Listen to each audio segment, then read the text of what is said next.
Bonjour Christian, tu es sur la station spatiale internationale ou tu es où là? Je te vois presque en tenue. Hop Hein. là! Ah non, tu es en tenue Deep Time. T'es en tenue Deep Time. Ouais, ça fait plaisir de te parler et de te voir, même si c'est Ça va? virtuel. Pour toi, du coup, les objectifs et puis ce que tu en as tiré comme enseignement pour le moment, parce que j'imagine que les enseignements vont prendre du temps à être, on va dire, collectés, analysés, et puis ensuite en tirer les fruits. Écoute, c'est sûr qu'on a plusieurs mois là de travail scientifique, mais bon, on peut déjà dire trois choses qui sont très chouettes. C'est que d'abord, la mission est un vrai succès, c'est-à-dire que d'abord, elle a eu lieu, ce qui est pas tout simple, dans nos conditions Covid, d'arriver à comme ça. Donc, grâce à l'immense collaboration dont URSA fait partie, évidemment, C'est gentil. on a pu monter cette mission et ça, c'est quelque chose qui me plaît énormément. Ça veut dire qu'on a aussi montré qu'on peut continuer d'avoir des projets même quand c'est un peu difficile, on doit croire aux choses, qu'on peut s'adapter. Voilà, nous, on devait partir en Amazonie, on est parti dans une grotte. Enfin, c'est pas tout à fait pareil, mais voilà, on s'adapte.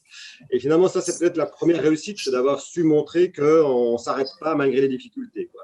La deuxième chose, c'est qu'on a 15 personnes qui ont vécu pendant 40 jours dans cette grotte et qui ont réussi à vivre bien ensemble. Il n'y a pas eu d'énormes clashs, il n'y a pas eu des grosses manifestations de colère, il y a toujours eu des ajustements. On a réussi chaque fois à anticiper un peu les problèmes, à réagir avec les gens, à collectivement trouver des solutions. Quelles ont été les clés en fait de cette réussite collective? Parce que c'est pas évident, 15 personnes qui se connaissaient, j'imagine, peu. C'est quoi? C'est le leadership, c'est une cohésion, c'est de la communication. Qu'est-ce qu'il y a derrière tout ça?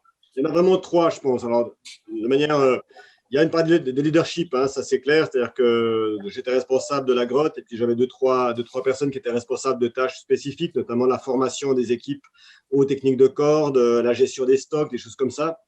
Et j'ai vraiment décidé de faire un leadership qui était le plus ouvert possible avec d'abord des vraies responsabilisations des personnes. C'est-à-dire que quand on donne une tâche à quelqu'un, on la lui laisse vraiment et on ne commence pas à mettre son nez tout le temps dans ce qu'elle est en train de faire. De donner aussi un vrai sens à chaque action, à chaque besoin. C'est-à-dire que ce que je suis en train d'apprendre de plus en plus, et je pense qu'on le sait intellectuellement, mais on oublie de le faire, c'est qu'il n'y a pas forcément un sens commun qui est vrai pour tout le monde. Par contre, chacun est capable de trouver un sens qui lui convient à une action. Donc la question, c'est peut-être arrêter de donner des grands sens génériques qui doivent convenir à tout le monde et d'aller beaucoup plus sur le besoin spécifique de chacune et de chacun. C'est ce que j'ai voulu faire. Et quand il y avait une perte de sens, une perte d'envie, j'allais vraiment parler avec les gens pour leur dire, OK, mais à quoi t'en es, qu'est-ce que tu attends, qu'est-ce que tu veux de cette expérience, et de les remettre dans l'expérience selon leur propre vision et pas celle que moi j'avais posée à la base. Il y a un troisième point, c'est vraiment anticiper. C'est-à-dire que les équipes, on les connaît un petit peu, même si on n'est pas tout le temps avec, on les voit agir. Donc, dès qu'on voit une personne qui agit un peu différemment d'habitude, quelqu'un qui parle tout le temps, qui un jour se tait, ou vice-versa, quelqu'un qui ne parle jamais, puis qui tout d'un coup se met à parler, ça veut dire qu'il faut aller voir cette personne. Les écarts.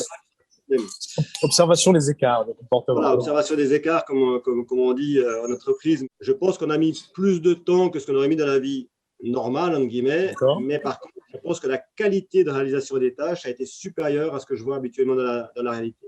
En tout cas, tu vois, ça nous donne des leçons, de la valeur par rapport, tu vois, à notre travail en entreprise, par rapport à notre travail d'équipe.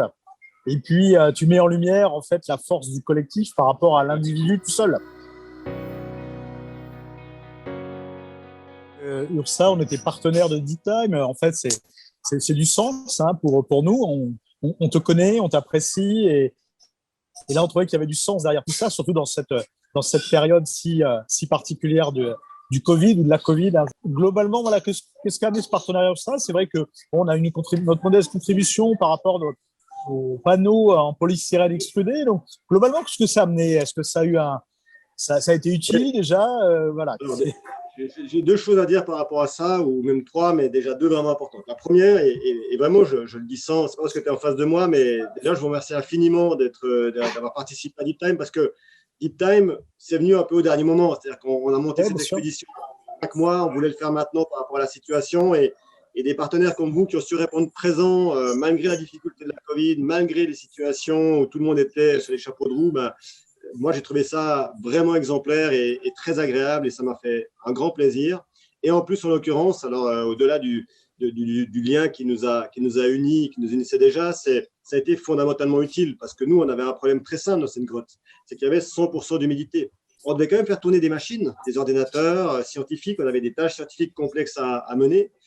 Et 100%, on ne se rend pas compte, mais c'est une pression sur les appareils et sur l'humain qui est énorme. Et les appareils, ils ont tous commencé à tomber les uns après les autres. Okay. Et finalement, on avait cette cabane construite avec vos équipements, vos matériaux, dans laquelle, quand on y était, grâce à ces matériaux, on n'avait pas 100% d'humidité. On avait un peu moins, on avait un peu plus chaud.